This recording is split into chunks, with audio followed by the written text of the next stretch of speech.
everyone, and welcome back to Mean Green Game Day. I am your host, Marc Barrera. Next to me is Jake Levine, Justin Ballou, and Connor Hibbett. Hello, everyone, and welcome back to Mean Green Game Day.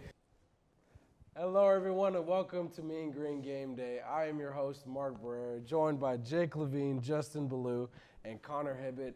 The UNT Mean Green played against the FIU Panthers last week on homecoming day and absolutely blew the doors off, looking as impressive as they had all season, winning 52-14. Hello, everyone, and welcome to Mean Green Game Day. The UNT Mean Green got an amazing win over the FAU Owls, 45-28. And here to talk about that with me, we have Jake Levine, Justin Ballou, Connor Hibbett. I am your host, Marc Barrera. Gentlemen, how are we doing today? It's homecoming week. The flying worm is out, but first we have to talk about the amazing performance that the UNT Mean Green displayed against Western Kentucky, hilltopping them. Y'all like that pun right yes, there? Sir. 40-13. Well, guys, I'm not the committee. You know who should be. You know who should be ranked. The UNT Mean That's Green. Right. Yeah, that's right. Exactly. I'm just messing around, but when we come back, we'll talk about of a 4-game stretch that they're in. For sure. And y'all mentioned. I think getting the flying worm uniforms out. Yeah, that's love. Yes, I think that also has to put a little bit just more of a smile and more of charisma into the players. Yeah. Because I mean, it's what Deion Sanders says: if you look good, you feel good. You feel good, you play good, exactly. Yeah. So, guys, I mean, what is the game plan for today? Because I mean, we've had really good game plans these past 2 weeks. Obviously, it didn't completely work out against UTSA, but we were in that game to the bitter end. Do we pass? Do we run? Do we get a little bit of balance in there?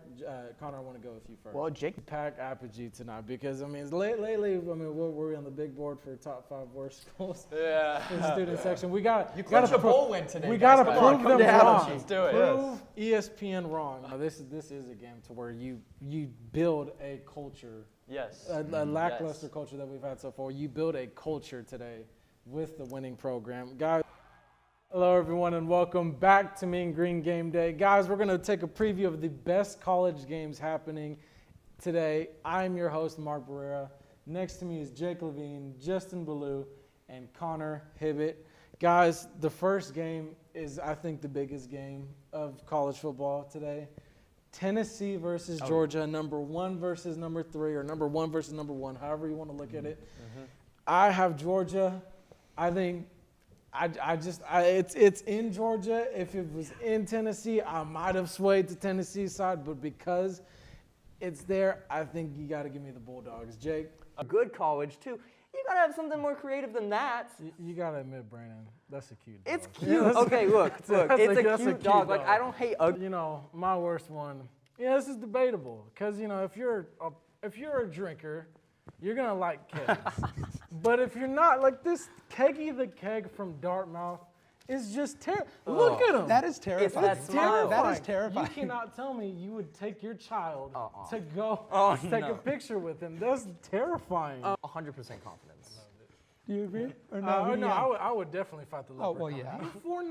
Yeah. Like, he's not going to be able to fight anybody. But, This guy looks like he's going to steal my cereal. Like, he's not a real threat. I have confidence I'd beat him. So, I mean, another one, I'd pick the tree from Stanford. Oh, of course. This dude has no hands. There's no way he can defend himself. Like straight He's up. just straight dodging, and he can't do nothing. Yeah, I mean, let's throw hands. Very quickly, guys, I got to ask, who would you not fight, Mark? I would definitely not fight Villa the Warrior that goes to Hawaii. Look at him. That is a menace. I have number 1, Georgia Bulldogs. They're the best team in college football. There's no doubt about that. They've given up less than 10 touchdowns all season. Defense is amazing. Offense can be shaky, but the defense helps them out tremendously. They're the best team in college football, so Georgia is number 1. Number 2, I have Ohio State. They have been playing like the second best team in college football. C.J. Stroud has had a Heisman candidate type season.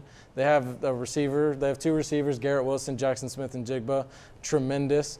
And I think Ohio State wins out. They win the Big Ten championship. They win the Big Ten championship. They're the number 2 seed. Number 3, I have Alabama. Bryce Young is the current Heisman favorite right now. I believe that they play Georgia in the SEC championship, but they lose in a close one, the closest Georgia has had to play all year. And the committee loves Alabama, and they wouldn't make them play again for the second time, in the playoffs, so they would wait to the championship, like Connor said. So I have Alabama at number 3.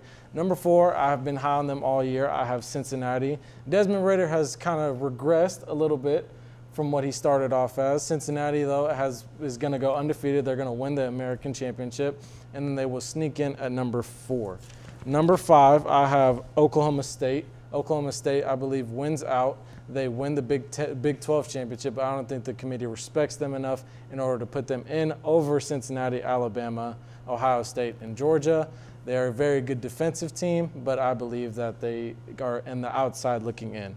Number 6, I have Notre Dame. I don't believe Notre Dame can beat any of these teams in the top 10, but Notre Dame is a name that the committee loves to have, so I think Notre Dame will be at number 6. Number 7, I have the Ole Miss Rebels. Matt Corral is also a Heisman candidate. He has been playing out of his mind this season with 2,774 yards, 17 touchdowns, only 2 interceptions. They've had a quality win over Arkansas. I think Ole Miss sneaks in at number 7. I think number 8 is the Michigan State Spartans. I think they lose to Ohio State, but I think they beat Penn State. They finished 10-2. They have the head-to-head win against Michigan, who I have at number 9 because of that loss. And the Michigan Wolverines, I believe that they beat Maryland, but they lose to Ohio State team. But I believe it'll be close. It'll be very close than what it has been these past couple of years. And I have the Oregon Ducks finishing at number 10 with a loss to Utah as well today, but I believe they redeemed that loss in the Pac-12 championship. For sure. Quincy Noble has been our main offensive weapon when it comes to scoring the basketball. We haven't really had that much success of it when it comes to an efficiency and percentage-wise of it. But I think if Quincy Noble gets in her bag, starts making a couple shots, I think that would be a really good key for us, and as well as Ali Gomez. If she could shoot 7 for 7 from 3 every game, I think we'll be just fine. Yeah, he's about 37 now, 37, 38. Something like that, yeah. 37, 38. He's up there in age. And, I think when it comes down to this fight, if Korean Zombie is going to want to win, he's going to want to stay off the ground. Volkanovski's great when it comes to getting him down and takedowns. And, Korean Zombie, he has a very good track record of takedown defense. I think it's 77%. Mm-hmm. And that's his entire career. Yeah, that's his entire crazy. career. So, and he's obvious, and he's named the Korean Zombie because he is very durable. Mark, I'm going to come to you. Kind of break down this fight for me real quick. So, they've obviously fought before. Petr Yan was, in my opinion, I think he was outclassing Sterling out of the entire fight. And then all of a sudden, they caught Sterling on the ground and they hit him with the legal knee. Sterling ended up becoming champion. And I think it's going to be a very different outcome this time. I think Yan is just a more superior fighter when it comes to striking, takedowns, grappling, submissions, anything you name. I think Yan is the better fighter. Is going to be the one in the championship game with us. Who's the toughest team to face, Mark?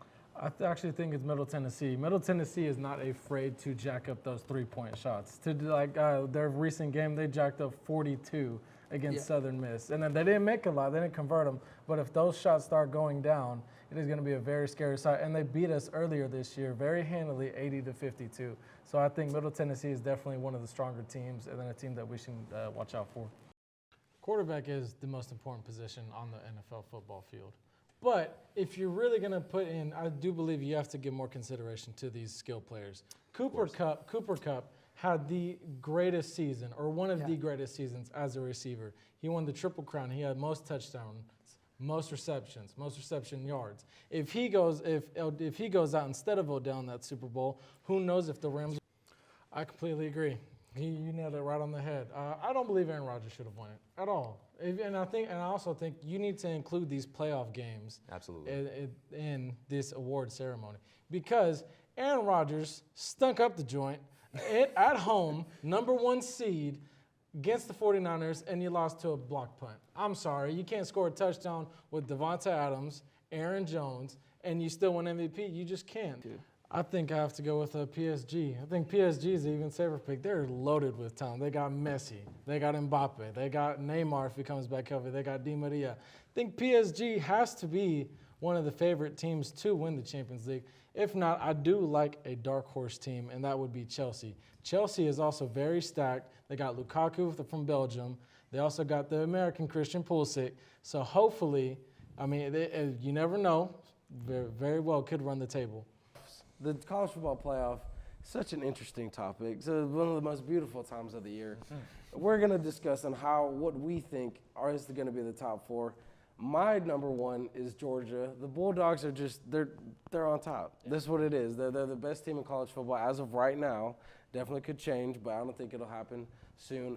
Number 2, I have Ohio State. I think they're going to win out. I think they're going to get revenge for that loss they had against Michigan last year. C.J. Stroud is playing amazing. Number 3, I have TCU. So, Jake, I know you're going to like that. Yes. I think TCU, I think the biggest test they have is tonight, going to Austin, trying to beat the Longhorns. And if they do that, I think nothing can stop them from winning the Big 12 championship. Yeah. So let me go with the TCU Horned Frogs at number 3. Number 4, I have Tennessee just because I think it's so easy for them to win out. It's Missouri, South Carolina, and Vanderbilt. Their best win is against LSU. They blew the doors off LSU 40-13. And then they beat Bama, obviously, 52-49. I think Tennessee, just even despite the one loss to Georgia, that's the number 1 ranked team. They're going to be in that number 4 spot. Jake? Mark?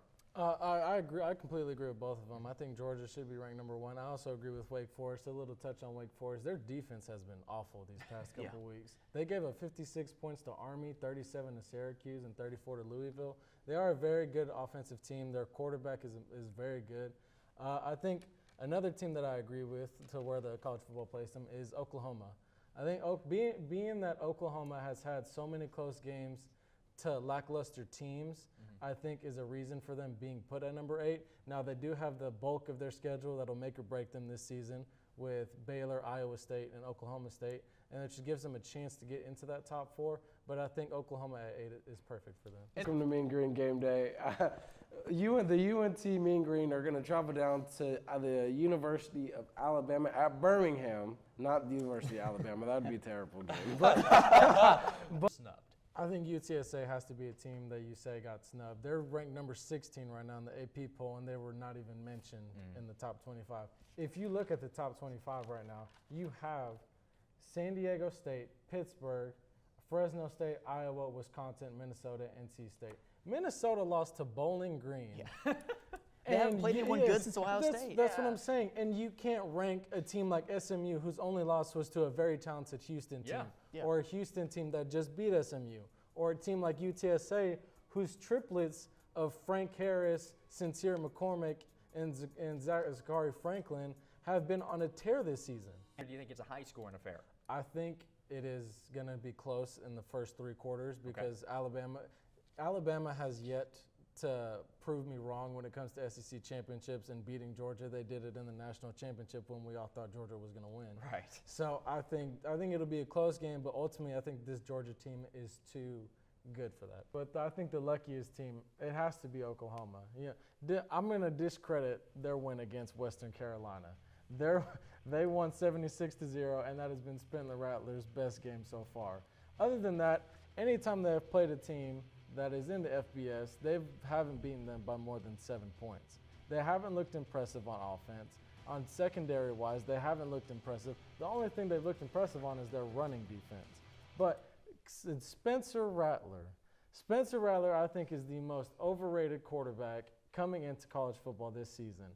Discrediting that Western Carolina game, he has only thrown 5 touchdowns, but he has also thrown 4 interceptions. That is not Heisman worthy. And the drop off from coming from Baker Mayfield, Kyler Murray, Jalen Hurts, and then Spencer Rattler.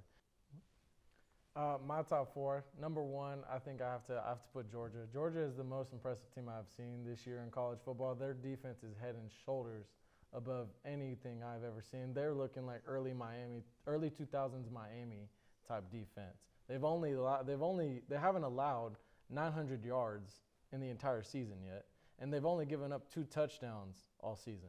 So they're number 1 to me. Number 2, I have to pick Iowa. They are the second best defense in the nation. They've caused 16 turnovers already, which is on pace to set a record, and their offense capitalizes from that defense. Number 3, I have to give it to Alabama because it's Alabama. They have a great offense, great defense. Bryce Young is a Heisman candidate, and they're Alabama. Number 4, I have to go with Cincinnati, who I've been high on all year, and Desmond Ridder is the Heisman favorite, and he's going to be a great quarterback for a professional team very soon. And they like Connor said, they've knocked off 2 great teams on the road, being Indiana and Notre Dame. Oh, for sure. And, you mentioned Austin Aune. Austin Aune had a no-turnover game again. So it's becoming a trend now. Austin Aune has no turnovers. UNT ends up winning. And Austin Aune, I know we've given him a lot of criticism all the season. He played very well against UTEP. He threw for 240 yards, had a touchdown, ran for 44, and ran for a touchdown. And we have to talk about the very end of the game, rolling left to his right, chucking the ball deep to Travion Brown, his 5th reception all season, put us in position to score and win the game. That was a very big-time throw from How does Austin UTEP Line. It's kind of funny. Our strengths are their weaknesses. Right. This plays perfectly for UNT. I actually have a bold take. I think 2 running backs go over 200 yards. DeAndre Torrey and Johnson go over 200 yards. Okay. And I think Austin Aune goes for at least over 85. Wow. UNT has utilized them a lot in the read option game. He's had 50 yards, 40 yards. He's had a touchdown, a rushing touchdown these past 2 games. So I believe UNT will have a field day running the ball. Arizona State. He's from Arizona. With the high school the high school he went to was Pinnacle High School, and that's only 5 minutes away from Arizona State.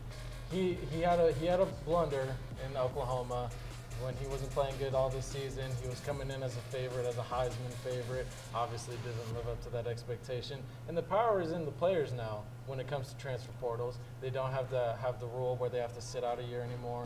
So wherever he goes, he will make a major impact. I believe it'll be Arizona State other than Arizona. Oh, no, shout out to Patrick Cobbs, our running back coach. He has done a phenomenal job with our running backs. It seems like every running back that we get, they're capable of being a starter for us.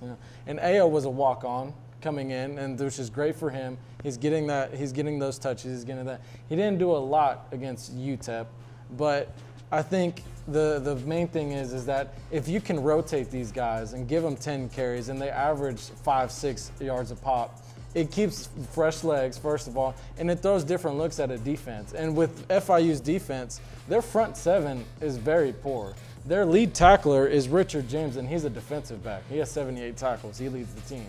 So I believe if they do try to stack the box and try to stop the run, it won't even work. Thank you. Yeah, guys, Connor, you mentioned the Pac-12. We're going to talk about them right now. You got right behind Tennessee, which is very funny, number 6 Oregon, number 8 USC, number 12 UCLA, and number 13 Utah.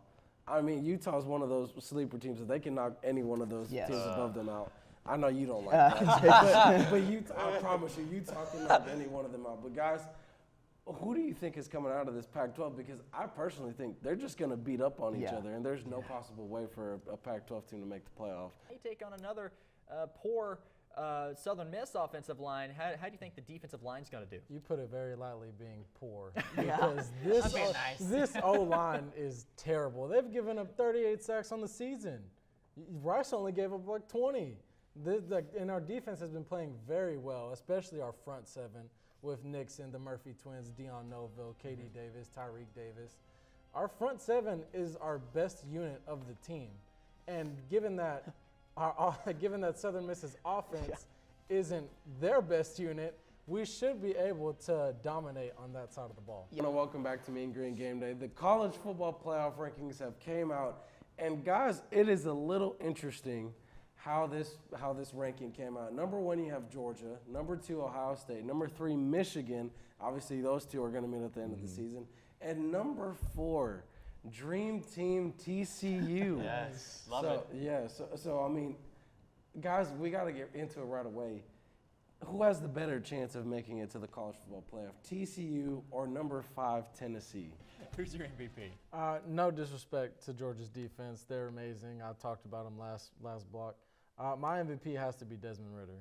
He's led Cincinnati to a 5-0 record, beat Temple 52-3 last night actually, and he's been balling. He's thrown for over 12,000 yards, 9 touchdowns, only 2 interceptions. He's definitely the Heisman favorite. I think Desmond Ridder, he's the leader of that Cincinnati team, which is going to push them right into the playoff spot. Group of 5 respect. I like. ESPN only gives UNT a 33.7% chance That makes to no win. sense. I don't know how they calculate that. Yeah, I, that- I really want to know the Managers formula. just- for I don't that. know how they calculate that either, but I think it's actually a good thing for UNT because they still see themselves as an underdog, and that's just going to rile up the players even more to beat this team that they haven't beat in a long time. So, guys, and I think a really big contributor to that is going to be Austin Aune. He's been playing out of his absolute mind since with the FAU game, since Yes. since the FAU game. Austin Aune just has turned into a different quarterback. He's poised in the pocket. He's delivering dimes. Yeah, look at that one, yards right? down the field. I mean, this is just ridiculous. I mean, look, we got one coming up right here. Steps up in the pocket, dime, Beautiful. Yeah, touchdown. Yeah. So I mean, it's absolutely amazing. Austin Aune. I mean, last game he threw for 20. He was 25 for 34, 414 yards, 5 touchdowns, and 89.3 QBR. Is Austin Aune going to keep this up? Jake, I'm going to start with you. Okay. TCU versus Texas. I was really going back and forth. I know for a while in the preview I had T just because I didn't know who to pick. You saw my playoff prediction. I'm going to go with the TCU. I'm going to go with the TCU Horned Frogs. I think it's going to be a really high-scoring game. It's going to be a very fun game tonight in Austin. I think TCU pulls it out, and this is the start to their magical season. Like, they're already continuing magic season. So give me the TCU Horned Frogs. And we mentioned 2 weeks ago how FAU had an amazing run game, and they had no rusher go over 100 yards. This was an amazing performance by our defense, and they only held them by 7 points in the second half. They only gave up 7. So obviously the UNT Mean Green defense is doing something different. What are they doing differently to where they're having so much success as where they didn't earlier in the season? Time I think the O-line struggled was against UTSA when we ran for about less than 30 yards. But I think even besides that, like UTSA did not get that many sacks against it. So shout out to the UNT offensive line. They're digging down in the trenches. We see you. We see you, big boys. I mean, guys, the key player for UAB, I think, Connor, you mentioned, it has to be Dwayne McBride. Yep. They've given him the ball 183 times already. and he's rushed for 1,284 yards. He averages 7 yards a carry and has 14 touchdowns on the year. And even their backup, Jermaine Brown Jr., he's got 90 attempts, and he has 539 yards, averages 6 yards a carry and 3 touchdowns. So this run game from UAB is legit. Jake, I'm going to go with you. How does the defense stop this run game? I'm not really sure. Well, I mean, y'all mentioned, y'all touched on Austin Aune really quick. So he only threw he was 14 for 20, 180 yards, averaged 9 yards a pop, 3 touchdowns and the 1 pick six. Very much like a Cooper Rush-esque game. A little bit. What grade would y'all give Austin Aune right now? And is this what we need to do in the future in order to get these wins out? Connor, I'm going to start with you. Marc Barrera here at the Globe Life Field as the Texas Rangers come back from a little trip from H-Town as they stole a game from future Hall of Famer Justin Verlander. The big news today is that J-Rod is back for the Seattle Mariners, and the Rangers look for their bullpen to build up that momentum as Josh Sports is taking the mound.